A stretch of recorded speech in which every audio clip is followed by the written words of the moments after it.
Saya akan merespon beliau Mas Didit nanti. Tapi sebelumnya begini, apa sebabnya arek-arek memang di jaluk 3 grup, terus dikai pertanyaan, itu bukan mau nguji, tapi kewajiban orang yang di depan ini adalah mendengarkan Anda, kan gitu kan. Jadi karena kepingin menene jadi penceramah misalnya, kon jadi uang pengajian, dosen segala macam. Yang nomor 1 itu bukan Anda merencanakan apa yang Anda kasihkan. Nomor 1 itu Anda mempelajari dulu apa yang dibutuhkan oleh muridmu, oleh mahasiswamu. Jadi nek makian ngene iki sing pertama tak lakukan adalah arek-arek kira-kira atine ya apa, pikirane ya apa, butuhe ya apa, sedhihe ya apa, senenge apa, sak piturute. Maka ini tadi dipancing supaya kita tahu apa yang sebenarnya sekarang menjadi alam pikiranmu. 1 ya. Jadi ini dalam rangka kami yang berguru atau belajar kepada Anda. 1 ya. Nomor 2, wong iku ukuran dengan misalnya ayat ini, alladzina amanu wa hajaru wa jahadu. Jadi metodologi untuk mendeteksi dan mengidentifikasi, merumuskan ya, mendeskripsi dirimu yang ada di dalam dirimu yang enggak. Kalau saya tanya belum tentu, kalau saya tanya langsung belum tentu Anda menjawab seperti yang kita maksudkan. Maka kita memancing sepolos-polosnya, seoriginal-originalnya melalui lingkaran. Jadi gak langsung nyujes, tapi melingkar. Jadi dikai pertanyaan tadi untuk ndelok janjani atimu ya apa nang Indonesia, nang aku, nang Maia, nang masyarakat, nang keluargamu. Tuh. Jadi pertama yang dilihat adalah soko guru kepercayaan hidupmu itu apa. Karena itu akan menentukan kemana kamu bergerak menuju apa. Maka nomor 1 amanu, imanmu. Iman ini nang Gusti Allah tok gampang. Tapi diterjemahno iman kepada Allah.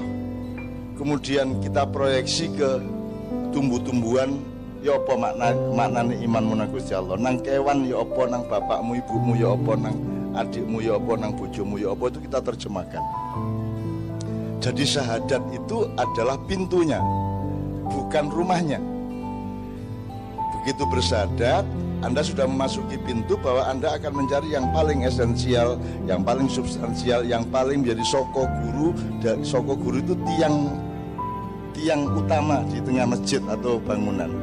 Itu yang harus kamu cari masing-masing.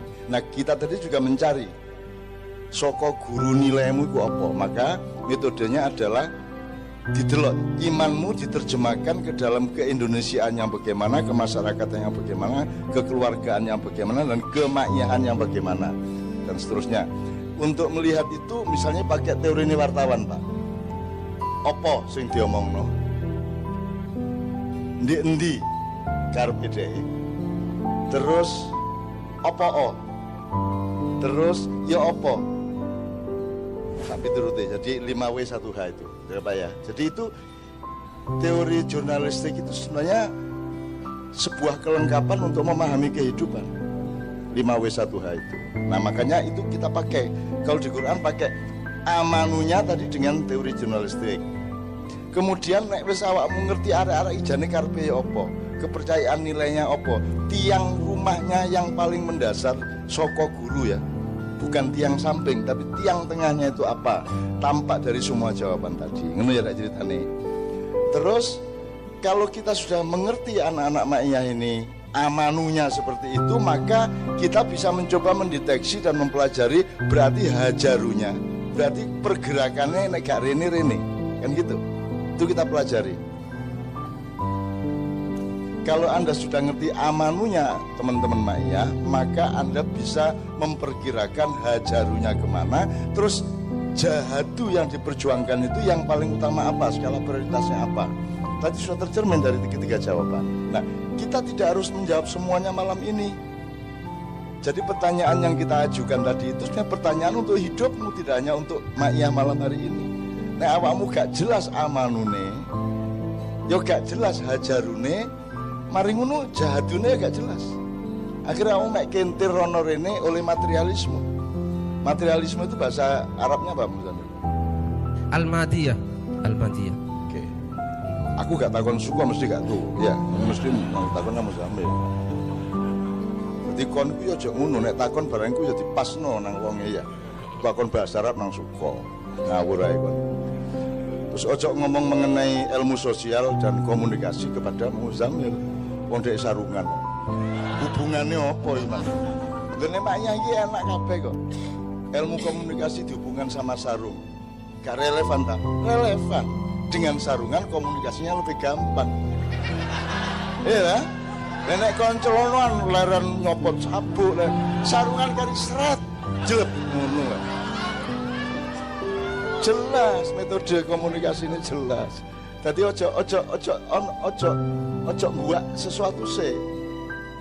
Dirasakno, oh iya ya, kabeh karena bersifat lingkaran kata Pak Muzamil tadi, tidak ada satu titik yang tidak terkait dengan titik yang lain. Itu namanya ilmu. Semakin kau bisa menemukan antara titik dengan titik, semakin tinggi ilmumu, semakin mendalam ilmumu. Mulai ya. Kiki ngene iki cateten ae wis, iling-ilingen kok meneh berlaku pada hidupmu. Kok kon dagang, kon berumah tangga, kon bersosialisasi di kampung, itu nanti akan berguna ilmu itu. Dan Anda akan menjadi konsultan dari semua orang di kampung Anda. Anda akan jadi pemimpin mereka karena Anda punya kelengkapan lingkaran tadi itu. Karena yang dikenal oleh dunia ini kan kotak-kotak kabeh. Nah, kotak-kotak iki wangel dadi anu situ. Tajam tak wong ono pojoke ono tajam-tajame. Nek lingkaran ndak ada tajamnya. Lingkaran itu sebuah apa ya? Ya innalillahi wa inna ilaihi raji'un yang ngene iki. Yes, saiki awake umurmu tambah tak kurang. Itu dari sudut sini, naik dari sudut situ tambah. Jadi tambah dan kurang hujannya podo. Kalau pakai metode lingkaran, jadi mulane Ma'iyah iki melatih Anda dan membiasakan Anda untuk melihat segala sesuatu itu dari sudut-sudut tak terhingga. Karena lingkaran itu tak terhingga. Bener ya? Tidak 4 segi berpanjang, gak segi 3, gak segi 5, tapi tak terhingga. Dan hidup itu tidak terhingga. Anggitmu Gusti Allah sifatnya 99 tak. Mosok Gusti Allah sifatnya 99. Yo gak kepitung kon gak iso ngitung. Bahkan Allah itu menawarkan nerakanya saja dengan fabasyir. Ya. Fabasyirhum bi'adzabin alim. Mas, gimana terjemahannya, Pak? Berilah kabar gembira mereka dengan siksa yang pedih. Abi. Coba jawab Gusti Allah. Bahasanya Allah kan melingkar. Orang-orang yang kufur kepadaku, yang ingkar kepadaku kata Allah, yang membunuh nabi-nabiku dan membuli orang-orang yang menegakkan keadilan. Berilah kabar gembira kepada mereka tentang azabku yang pedih. Itu kan sebuah lingkaran. Kan tidak kompatibel kalau berpikir linier, berita gembira kok azab, azab kok berita gembira. Tapi Allah pakai itu. Bisa berani nggak kita berpikir tidak seperti Allah? Kan tidak berani. Jadi makanya pertanyaan saya pertama dengan metode tadi, amanu, hajaru, jahadu. Kon duwe kepercayaan apa tentang dirimu, maka kamu bergerak kepada yang kamu percaya. Oh, aku tak nyambut gawe iki, bergerak murunu. Mari ngono perjuanganmu jelas, jahadu. Kalau Anda tidak urut 3 ini, nanti Anda tidak ketemu hidupmu. Itu loh. Arek wedok sing kok senengi sing ngene-ngene, maka Allah akan membimbing untuk bergerak menuju perempuan itu. Itu loh. Nah, hidup manusia juga begitu, tidak ada manusia jelek. Yang ada adalah dia tidak mencapai kebaikan, tidak mencapai kearifan, kebijaksanaan, keseimbangan, dan lain sebagainya.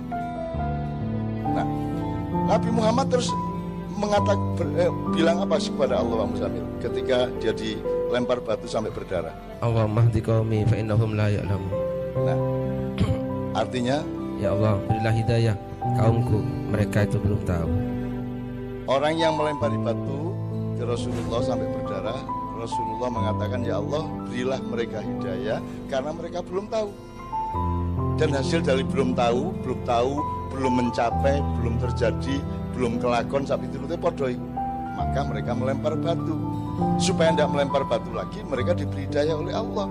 Terus kon ngongkon aku wani, gak koyok Kanjeng Nabi. Terus aku merintahkan para nonomai gebuk endase ngono. Enggak dong, enggak mungkin saya. Tidak mungkin saya berani melakukan selain yang dilakukan Rasulullah SAW. Karena dia kekasih Allah, bukan sekedar Nabi dan Rasul. Dia kekasih Allah nomor 1. Itu ya.